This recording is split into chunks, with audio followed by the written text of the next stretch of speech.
Yun, magandang hapon po mga kantar. Bali mamaya pala susubok ulit kami mamana dito lang sa harap ng barangay namin. Subukan namin mamaya pag pag dilim.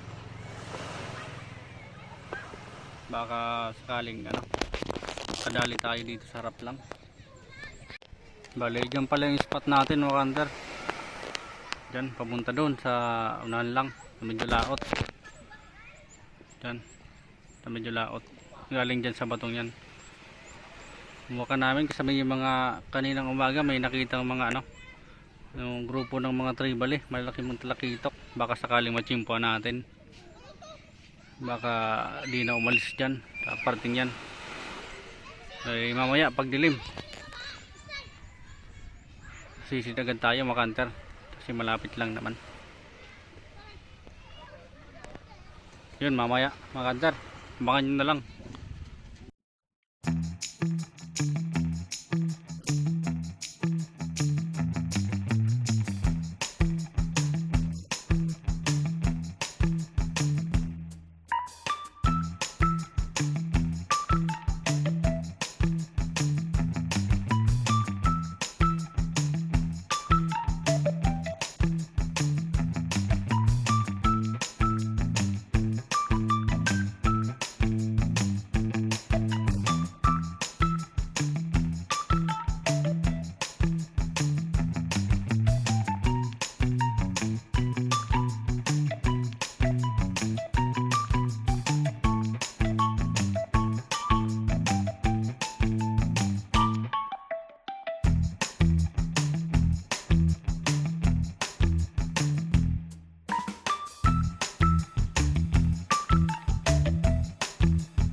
natin mga kantar.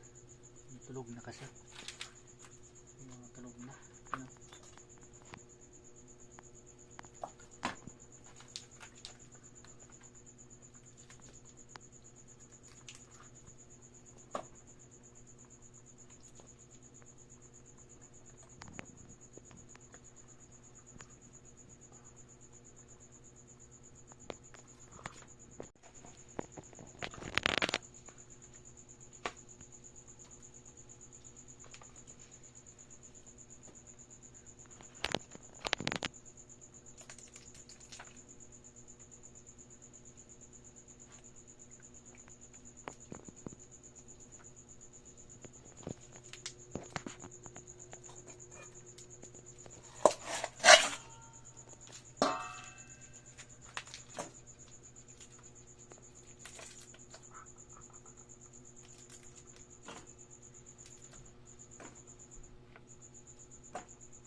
Yun, magandang hapon po mga kantar.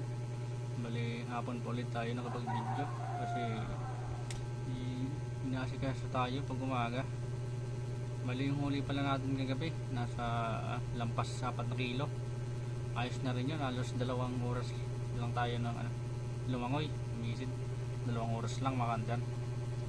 Ayos na rin, pang ulam na. Bali, bininta pala yung iba mga kantar. Ang natira lang yung trigger fish na malaki, inihaw ka na kaninang tanghalian, tapos yung natira pang alimasag tapos pusit, yun yung pangulam natin. Yung iba bininta, tapos yung hindi ko alam kung ilan yung kinita kasi nandun kay mama. Bali si Kanter nakahuli din ng isang samaral kagabi mga kanter. Tapos grupo pala yun, may isa rin akong nahuli malaki. Yung bali mamaya subok ulit tayo sa dating spot sa harap na ng barangay. So, yun lang mga kantar. Maraming salamat sa mga tulad supporters, silent viewers na laging sumusuporta sa atin. Yun, sa mga gusto po magpa-shoutout, mag-comment lang po kayo para sa susunod na video. Siguradong ma-shoutout po kayo mga kantar. Yun, ingat po kayo.